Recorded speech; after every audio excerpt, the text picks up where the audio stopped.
Hello and a warm welcome to the wonderful Tanfield Railway. Situated a few miles south of the cities of Gateshead and Newcastle upon Tyne in the northeast of England.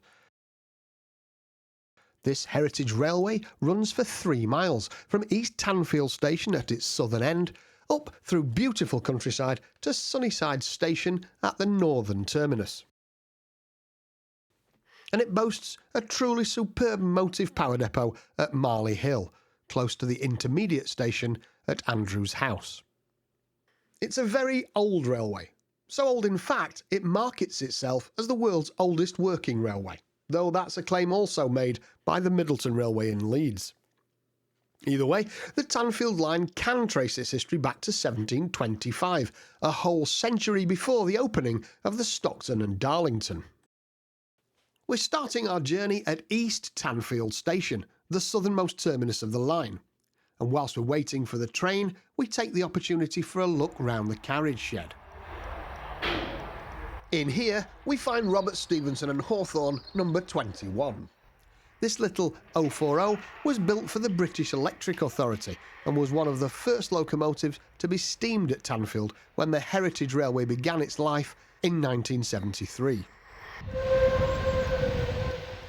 It's not a long wait before the whistle of the next train is heard rolling down the line, and then the smell of coal smoke and oil fills the nostrils as 060 Twizell coasts into the platform.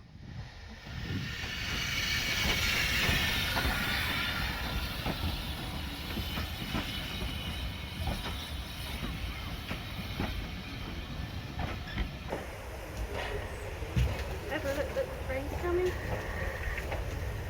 You know if you're flying down this. Twizell was brought back into service in February this year after a boiler overhaul. She's a Robert Stevenson and Company locomotive built in 1891. She spent most of her life working a few miles from Tanfield at the Beamish Railway, serving the local collieries until their closure in the 60s. She's actually on loan to the Tanfield Railway, being under the ownership of the Beamish Open Air Museum, which is a visitor attraction sited just a few miles from Tanfield.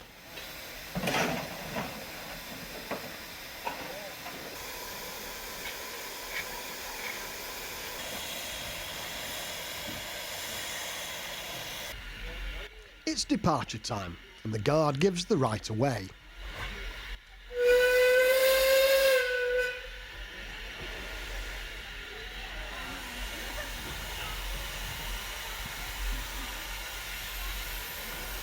As we start away gently on the level, an enthusiastic station master waves celebratory flags at the younger passengers, marking the 300th year anniversary of the line.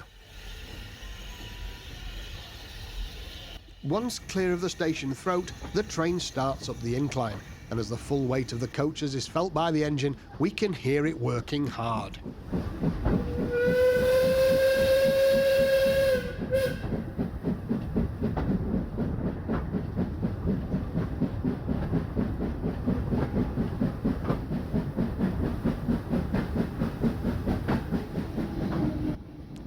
This is not the oldest part of the line, as this section wasn't completed until 1839, and we climb for about a mile through gorgeous woodland until we draw into Causey Arch halt.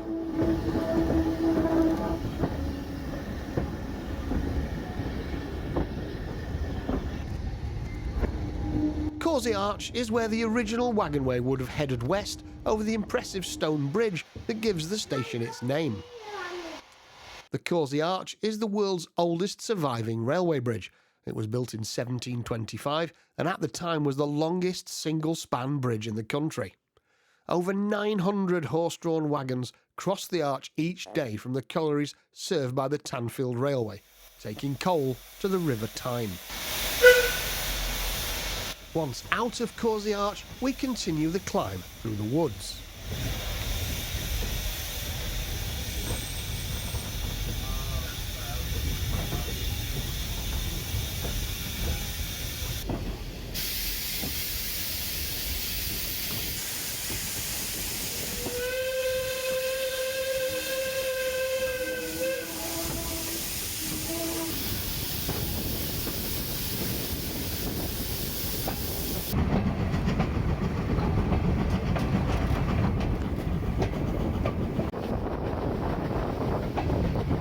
railway runs parallel to the A6076, just before diving into a cutting and onto the station at Andrews House.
This twin platform station serves as an intermediate stop where engines take on water and coal. From Andrews House, it's a very short walk to the Marley Hill yard, home of the oldest working engine shed in the world. The shed was built in 1854 for the opening of the Pontop and Jarrow Railway, and it provided a home for the various locomotives that hauled coal from the pits around Dipton down to the Tyne for shipment. It continued to perform that service until the 70s, when it was taken into the ownership of the Preservation Group that eventually ran the Tanfield Railway as a heritage line. It now houses the operational fleet and is open for public access.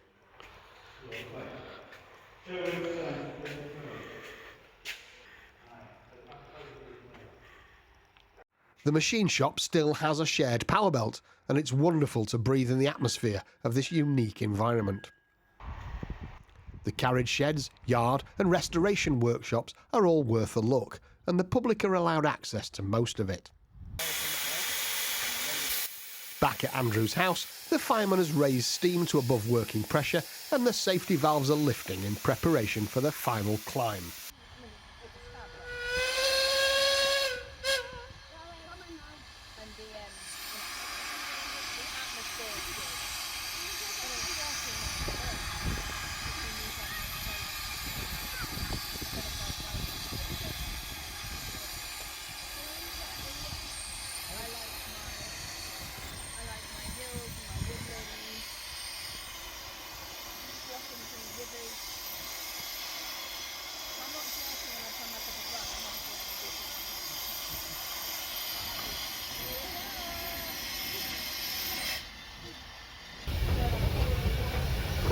Immediately out of the station, the train passes under the road bridge for the yard.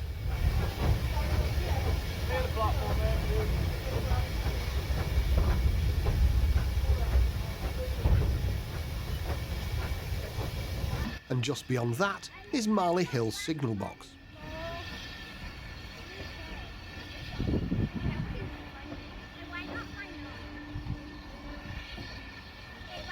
Here, the single line token is exchanged, and once safe to proceed, the engine crew can open the regulator.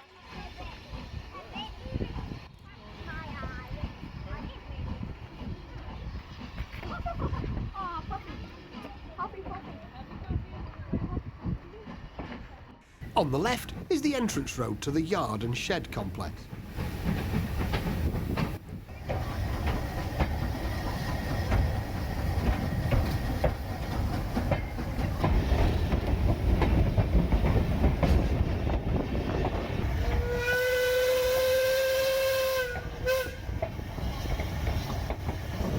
A climb up through open fields with spectacular views, and then we roll into our final station on the line, Sunniside.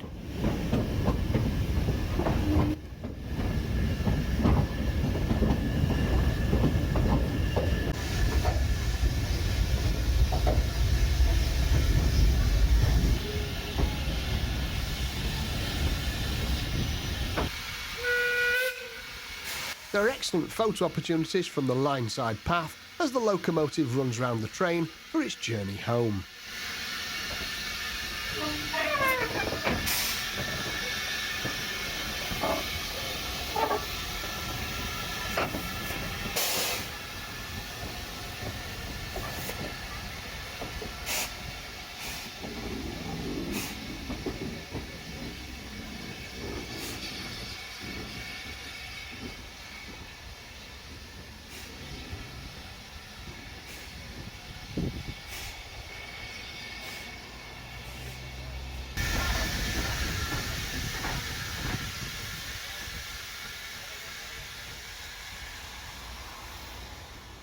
One thing that's worthy of a special mention is the rake of four-wheel carriages that make up the passenger consist, most of which were built in the late 1800s for the Great Northern Railway. The running fleet are made up from a mix of open saloon, compartment stock and veranda saloons, all restored to a breathtaking quality finish. Absolutely perfect for this little railway. It's like a standard gauge teleclin. Well, I hope you enjoyed the video. Please like and subscribe, and thanks for watching.